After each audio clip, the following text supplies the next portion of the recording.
Welcome to the bold analysis, ladies and gentlemen. I can say without fear of contradiction, it is just a matter of time.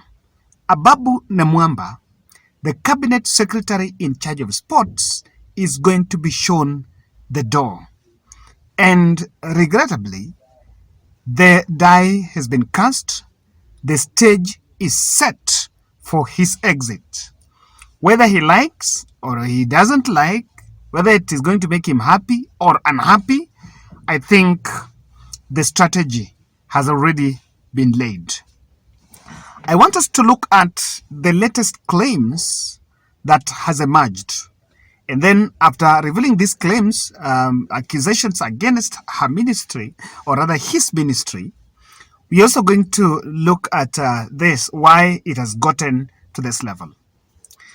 The Uasin Gishu women rep, former Uasin Gishu women rep, Gladys Boss Shollei, who is a member of the speaker's panel, or rather the deputy speaker, has leveled accusations against CS Namwamba. And Gladys Shollei is saying that athletes are going out of the country in their international assignments using fake jerseys and fake boots. According to them, the kind of jerseys that our athletes are using were actually procured in River Road. They are substandard. Apart from that, he's also being accused of meddling with the sports fund because some of the managers of those athletes and their companies are really showing opulence while the athletes are struggling. And for me, this accusation has also emerged a week after Kimani Ichung'wah, who is the majority leader in the National Assembly, also leveled some accusations and asked Waziri why he did not receive our athletes that are just jetted in the country after international assignment, and his and he was actually absent. That was Kimani Ichung'wah, then Gladys Boss Shollei. These two leaders are very influential in Kenya Kwanza. One is the majority leader in the National Assembly. So if an impeachment motion is to be passed against Namwamba, then the people that are supposed to make sure that that impeachment motion goes through are those two people. One is Ichung'wah, and the other one is from the speaker's panel, who is Uasin Gishu women rep. Now, if I want to, the other observation I want us to make is, according to Gladys Boss Shollei, they are accusing Ababu Namwamba of implementing the Talanta Hela initiative, and despite of articles and newspapers writing stories about Talanta Hela, if you Google, you realize that that website, or rather that app, is still inactive. Now, they are blaming Waziri for the slow pace of that project. But I want to be very technical here. When this project was launched, this was one of the flagship projects of William Ruto that was targeting the creative industry. And if my memory serves me right, the Talanta Hela initiative was launched in State House, where different creatives were invited, they performed, speeches were made, and it was a state event. And what that means here is that the national government, or rather William Ruto national government program, Talanta Hela was amongst his flagship projects. Now, due to this, they have said that Ababu Namwamba risk being listed as one of the incapable cabinet secretaries of civil servants working for William Ruto. That makes me look at it this way. How did Ababu Namwamba find his way to William Ruto's cabinet? In the previous administration, Ababu Namwamba, who was the Labour Party, in charge of the Labour Party, the party leader of Labour Party, was appointed as a CS in the Ministry of Foreign Affairs. Then by the time the transition politics had taken place, he resigned and allegedly was one of the cabinet secretaries that sacrificed to resign from Uhuru administration so that he would campaign for Kenya Kwanza in Busia. And so what he was given probably was some of the people that lifted William Ruto to some extent. But this impeachment or this ouster, I know it has a sense of some truth. And of course, investigations maybe can unearth more, can explain more whether this is something that is malicious or not.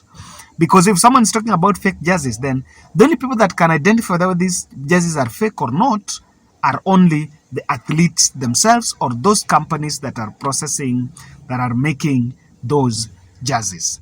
Ladies and gentlemen, kindly subscribe to our channel, click the notification bell, and like our video. I want to explain 3 probabilities behind the move to show Ababu the door. But before we look at those 3 probabilities, I want you to ask yourself this simple question. William Ruto has had a policy of solving problems internally.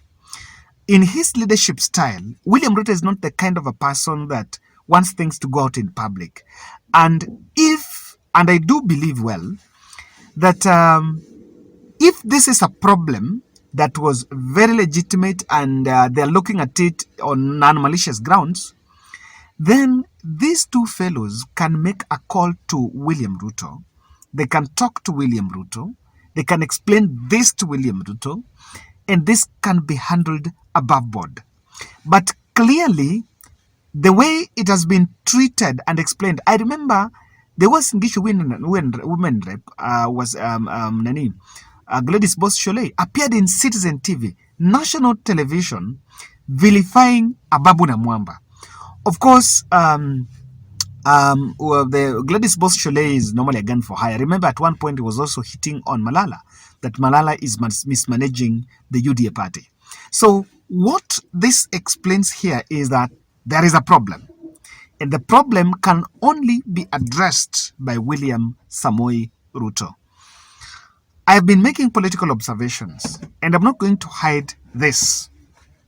There are 3 probabilities behind this move. And the first one I am seeing is William Ruto is trying to absolve himself from the failures of UDA party, of Kenya Kwanza administration. In my analysis at one point, I raised this matter and I said, the last card that William Ruto will have on table when things don't work his way is to apportion blames on his cabinet or other junior officers. Recently, there was a story by Nation newspaper of the principal secretary in charge of TVET had said that she was receiving some threatening messages from unknown people telling her, someone called Warrior, if I'm not wrong, telling her that she's one of the incapable principal secretaries that William Ruto was speaking about. And, you know, when that story came, I saw it and I was telling someone that some people want to point the vector, you know, pointing the vector at someone so that if they're the ones that are being perceived, the story is redirected. But in what I am seeing, Talanta Hela was a project of Kenya Kwanza to support the youth, and especially the creative industry. That program has failed. And if youths were to ask William Ruto where is Talanta Hela, then the answer will be that Ababu na Mwamba has failed. Ababu na Mwamba as a cabinet secretary cannot fail in his individual capacity. If there is a failure, there is a collective responsibility. And that is why Radiomaisha was telling us about one government approach. There is a collective responsibility. But from the way Gladys Boss Shollei is saying, they seem to insinuate that what is happening, or rather, the ministry is not helping William Ruto achieve his objective. What will stop William Ruto the other day from firing him and then explaining to the people that those are people that have been failing us, and to give Kenyans a fresh start? Number 2, there could also be a probability that there is some reshuffling. And William Ruto has already tried to angle. Remember the bipartisan talks, apart from the legal talk and all that, if there is going to be ceasefire, there must be some form of accommodation. In what extent? There must be some form of accommodation. Take that to the bank and borrow a loan. You will find out this is what exactly is behind the scene. And maybe William Ruto has earmarked that ministry of Ababu na Mwamba. And another one I can also tell you is that of this lady. Who is this? The tourism Malonza. I see she's also being profiled quite a lot in media about her activities or her ministry. And there could also be a plan for reshuffling. And lastly, there is a probability of a deal gone wrong. If someone, and I want you to look, if someone is saying they're using fake jerseys, then did someone want a tender to make the jerseys and he was not given that tender? And so, it's also probability of malicious grounds and people using their powers, the positions they are holding, to harass others. Remember in Nakuru, Ababu Namabu could not even talk. The MCAs descended on him over some allowances payment that was supposed to be made. That is why I'm telling you, it is just a matter of time. Ababu will likely be shown the door.